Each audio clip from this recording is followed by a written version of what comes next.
उल्कापिंड धरती पर गिरने के बाद तीन जगहों पर जा सकते हैं। पृथ्वी की सतह पर अधिकांश उल्कापिंड पृथ्वी की सतह पर गिर जाते हैं। ये उल्कापिंड या तो पूरी तरह से जलकर खाक हो जाते हैं या तो जमीन में धंस जाते हैं। पृथ्वी की वायुमंडल में कुछ उल्कापिंड पृथ्वी की वायुमंडल में ही जलकर खाक हो जाते हैं।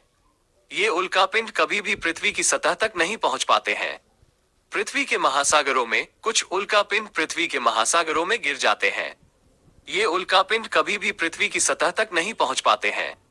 उल्कापिंड की किस्मत इस बात पर निर्भर करती है कि वो पृथ्वी की सतह से कितनी दूर से आ रहा है, उसका आकार कितना है और वो पृथ्वी के वायुमंडल में कितनी तेजी से प्रवेश करता है। छोटे उल्कापिंड, जिन्हें उल्का कहा जाता है, आमतौर पर पृथ्वी की सतह पर गिरने से पहले ही जलकर खाक हो जाते हैं।